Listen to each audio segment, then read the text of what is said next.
Unlike the character in the movie, Diana McVie, I wasn't given a choice about whether to live or die in my near-death experience. Diana got to choose her destiny, but I was told I could stay there, that I had earned my right, but was given a choice to return. In a real sense, my near-death experience was a spiritual transformation.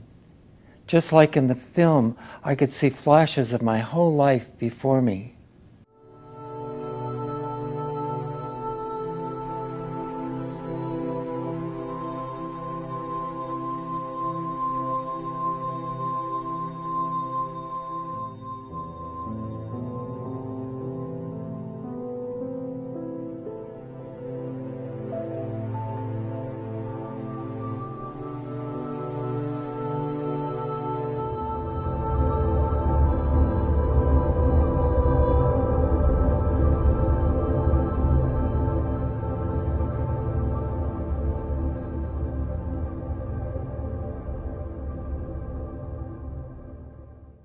I had gone to a Baptist church from the time I was probably 4 or 5 years old.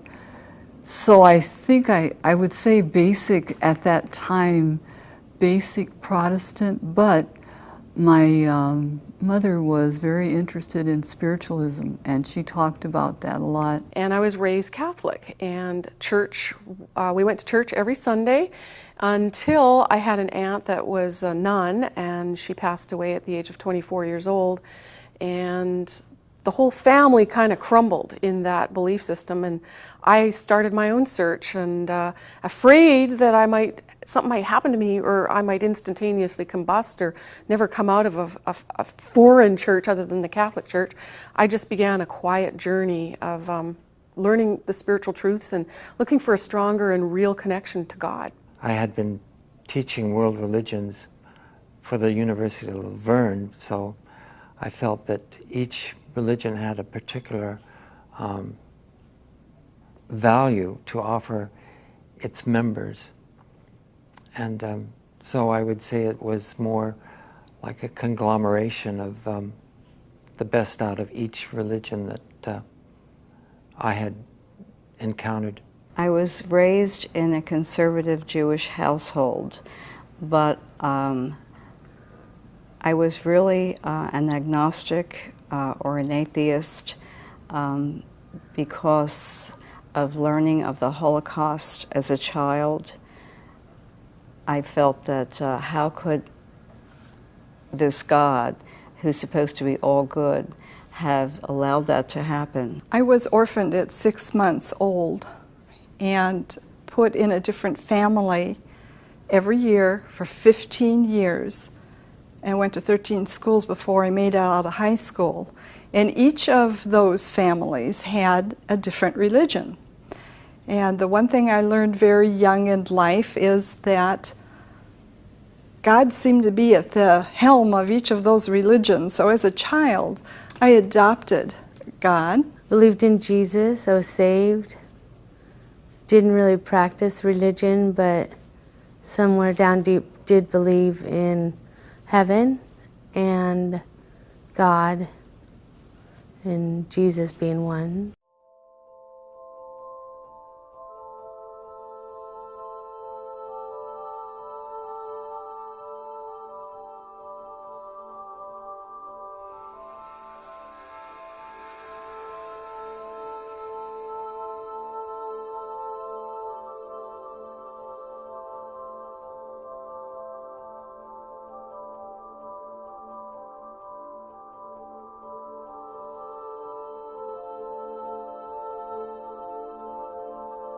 I was struck by a drunken driver while riding without a helmet on a motorcycle. I had an operation that left some knee healing that was to be done. It was supposed to be another dental appointment like every dentist appointment I've ever been to with this dentist. I went through the labor, although I must tell you, during that cesarean section, had these feelings, this intuition that something just was not right. I became infected with a blood poisoning. I fell to the ground and fractured my skull and had numerous broken bones in my head. What had happened to me in that period of time is I suffered an amniotic fluid embolism. It was in the trauma of giving birth and severe labor pains.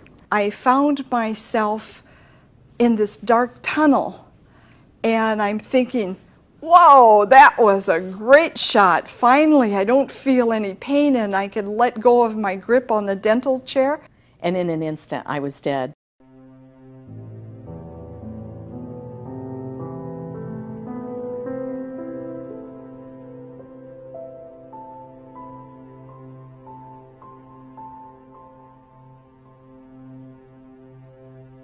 I found myself going through this very, very dark, it felt like, I guess you could describe it as a tunnel. For me, it was a little bit of a pressure. It was thick. It was thick to me. And then I noticed myself on a stairway, and it was really golden and light. I was on a staircase, and I wasn't at the very top of the staircase. I was not at the very bottom. I was somewhere in the middle of this very large staircase that went up into the sky as far as you could see. I saw the light and I saw my body rising up above, going to the light and coming back down and then rising again, coming back down, rising again. I was myself, but I was not in my physical body.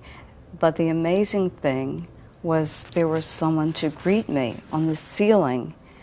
An angel. For some reason, I turned to my side to the wall, and I was out of my body, and I was walking up a tunnel, and it was very comfortable.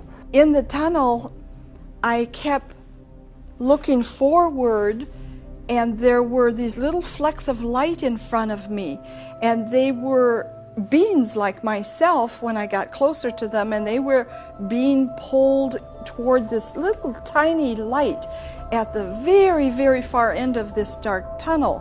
And it was like I was traveling through time and trying to understand. I recognized them, I sensed that I knew them, but wasn't sure from where or how. He had come to deliver me very clearly.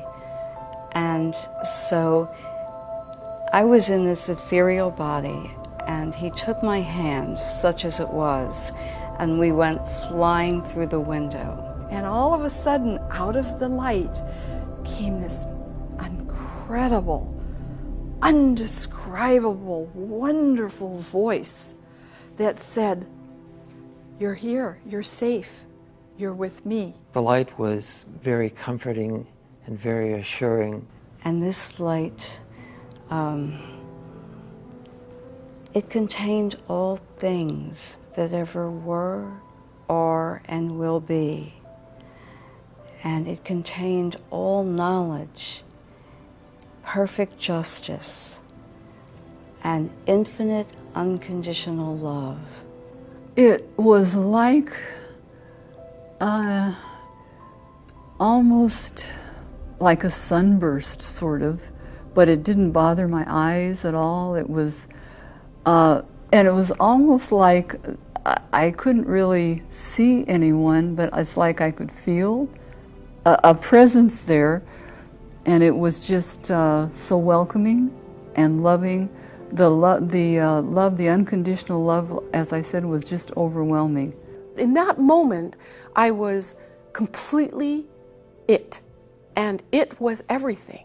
And I understood that it was the cosmic spark of everything that existed in the universe. It was just a feeling of immense peace and a feeling of total well-being. It would be like the perfect day at the beach. It was amazing how all of life was just going by, and it was very relaxing and serene and beautiful.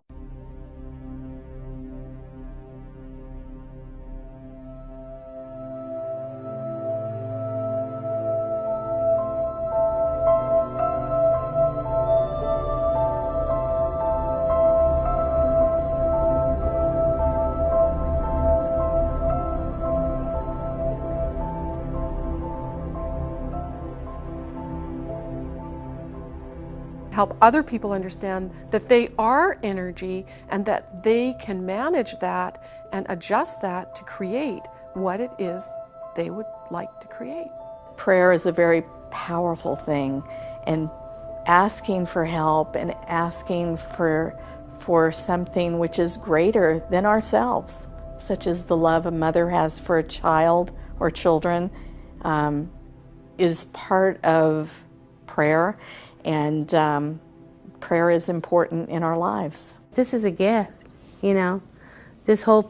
I believe this whole place and this whole, what we have here is a gift. What I experienced in that light, I would say that the light became a part of me, that a portion of it came within me, and that's what the change produced, was a more loving and more gentle approach towards life. He gave me metaphors about who we are as spiritual beings. He said one of the metaphors was how our children use the sparkler on our 4th of July. He said, you gotta think of that when they light that, there's the beautiful glow at the end of the sparkler, and as the children spin it, those sparks come off of the sparkler, and each one of those sparks is absolutely perfect and beautiful and perfect because they are of me. So if you could look at me as the glow, the source, that energy, and those sparks, it's all perfect. Everything is as it should be.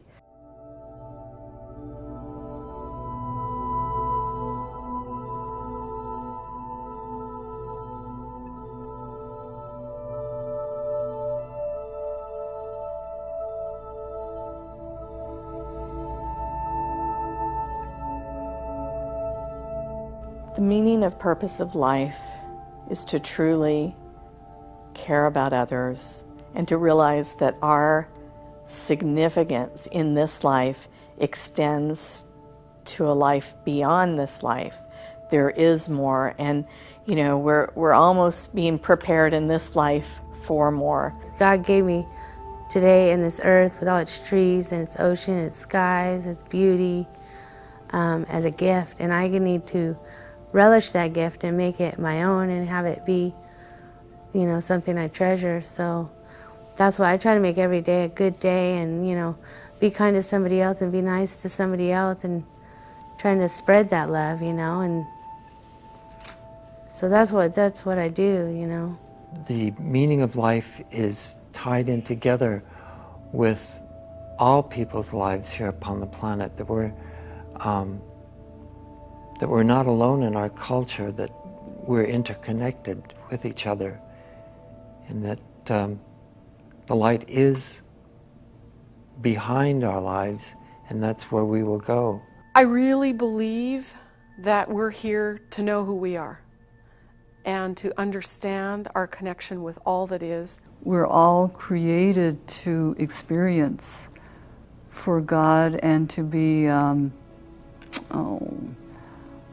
maybe a partner isn't the right word, but maybe like a channel for, I would hope, good. I think that we're here to grow in our understanding, wisdom, and especially our love.